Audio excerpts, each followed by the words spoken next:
All right, welcome everyone joining us in this moment on Facebook or YouTube, wherever you find us. It's nice to have you on this holiday, this Friday of Purim. Chag Sameach to everyone. Hope you get to have a couple Hamantaschen just to mark the day. And let's hope that this is the last year that we have to do it through the interwebs, that we can be back in community next year to celebrate together. Okay, we're going to get started. I hope that you took the time to find a comfortable sitting position by now. Inviting you to close your eyes.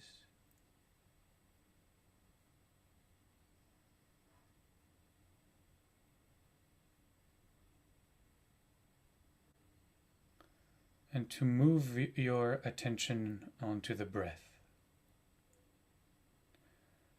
I often use the analogy of awareness as a flashlight.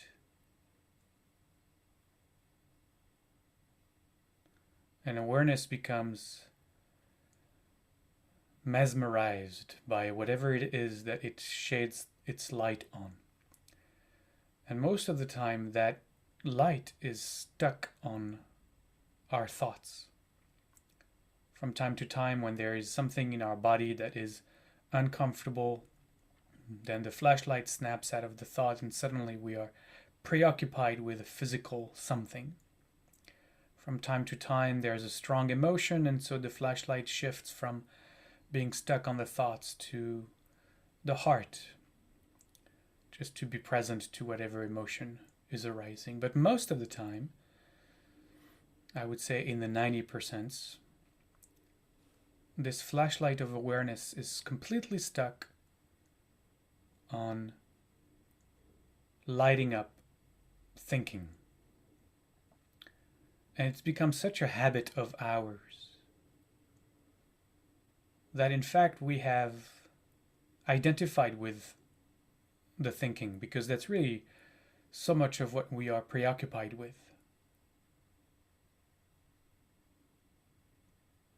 And the thoughts have created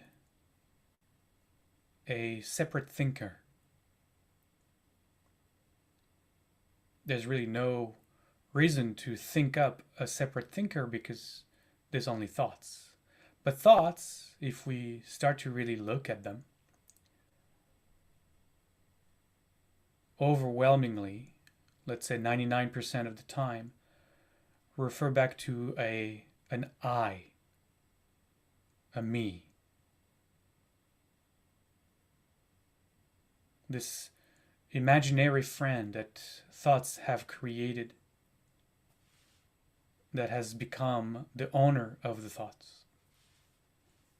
But it's a made-up character that only exists in the loop of these thoughts that keep thinking it into existence.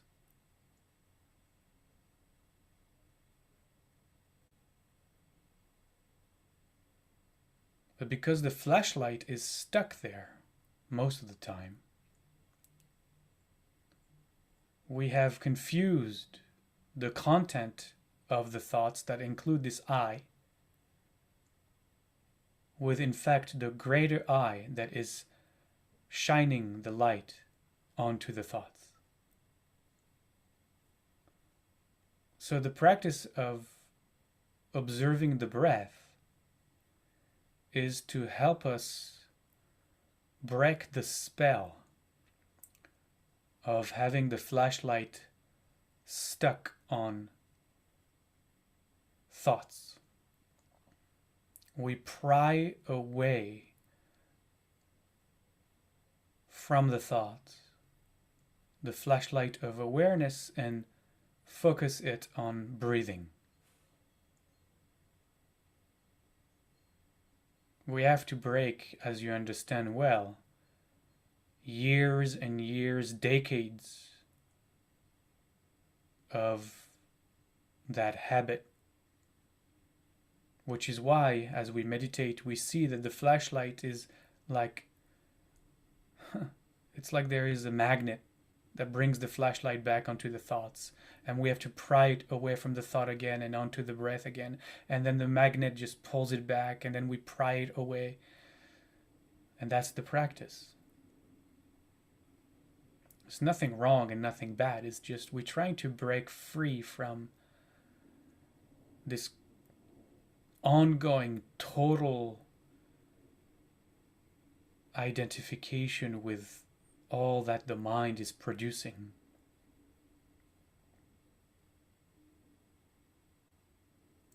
And breath is the pathway to break free. To show the flashlight that there is something else.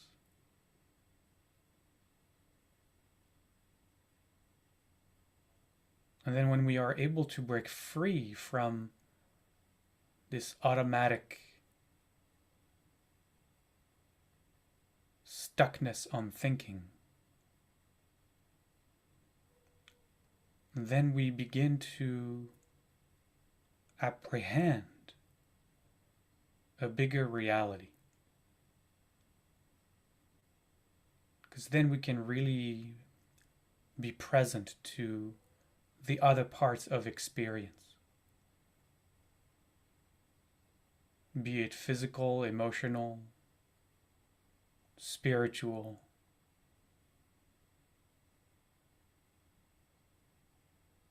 And we can begin to see things around us without having the need to have a thought associated with it. Something as simple as a flower or a tree, things that we don't see anymore because all we have is the concept, the idea, the whatever thought construct is associated with whatever is seen, apprehended. But when we really start to quiet things within, then we can see a flower for the flower. And some of us describe those kind of moments of breakthrough as seeing the flower for the first time. When the mind is quiet and there is no concept of or idea that comes as a layer between us and the flower. When there is quiet, suddenly the flower doesn't even have a name. We don't need to name it. We can just be in its presence. Because naming is still of thoughts.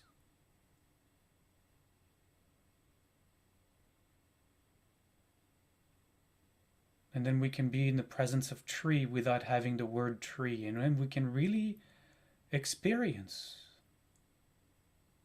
that encounter. It's like we don't see the people in our lives because once we've gotten to know them, we already have a preconceived image of them that we layer on top of them, and we never really see them for who they are. We see our construct of them within ourselves.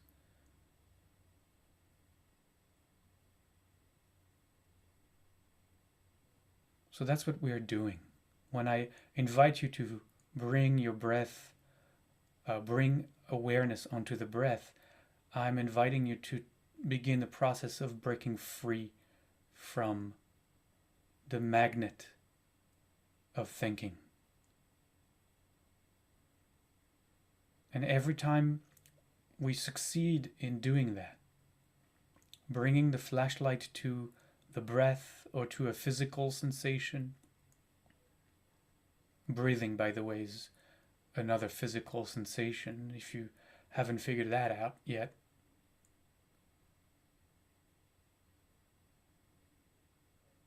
Every time we do that, that's why I call it, it's like being at the gym doing the heavy lifting. Every time we do the heavy lifting of prying the flashlight away from thinking and onto the reality of now through our breath or our physical experience, then we add on in the column of freedom another mark. Then we are on our way. We are on our way to find a new modality of being alive. Free. Liberated.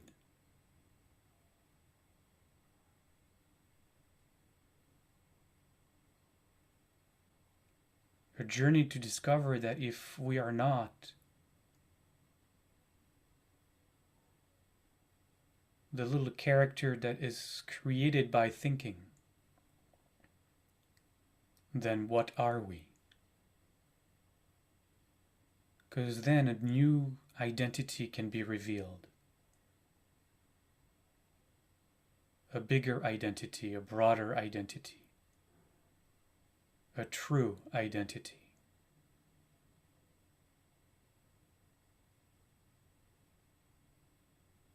So bring awareness onto your breath. Over and over and over again. And each time you do that, relax. Relax the body, the face, the belly. And try to stay there. Patiently, persistently, and with great equanimity. As long as you can, until the magnet will pull the flashlight away again and you'll pry it back onto the breath again. That is practice.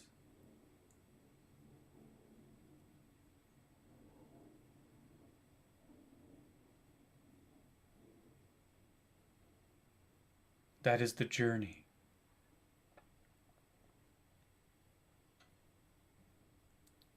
Meditation in its instruction is very simple. But it's probably the most difficult thing you will ever do in your life. But what is the price of freedom? Freedom from the known, as the holiday of Purim invites us to discover. Freedom from the known.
And we gently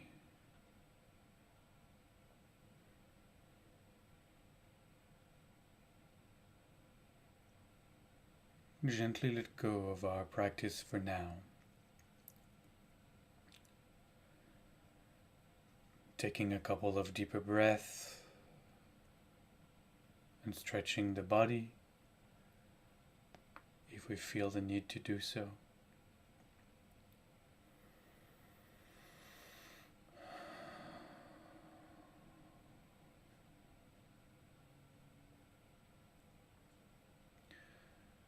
You understand why after each of our meditation I keep inviting you to take it with you for the rest of the day, and in this case for the rest of the weekend until we meet again on Monday. Because it's important from time to time to pry that flashlight of awareness away from the thinking mind and bring it onto your breath, bringing onto any sensation, bringing onto the heart for however long it lasts, and do it as often as possible. How often you remember, however often you remember.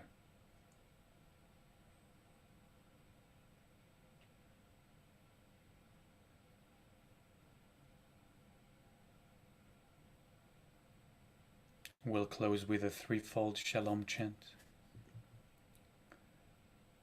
dedicating our practice of finding greater wholeness, harmony, and peace to all beings. Our tradition tells us, Kol bnei Adam arevim ze beze. All of humanity is interconnected. What we do here impact what happens there.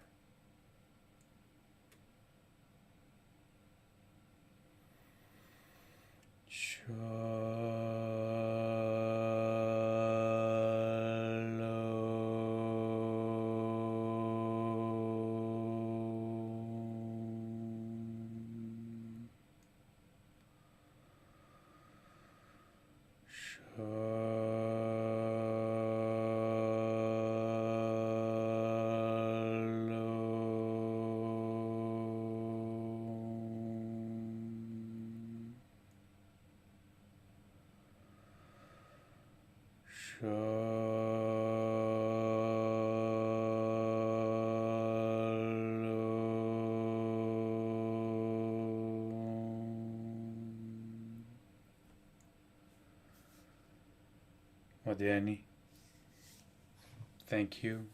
Chag Sameach, Shabbat Shalom. Wadani, Hag Sameach, Shabbat Shalom. Till next week. Hag Sameach, Shabbat Shalom.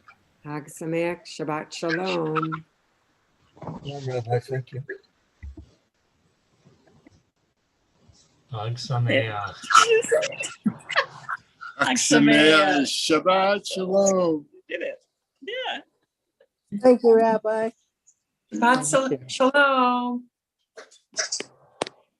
Shabbat Shalom. The last night was superb, so thank you for that. That was just amazing. Good Shabbos. Thank you, Olivier. Shabbos. Bye, everybody.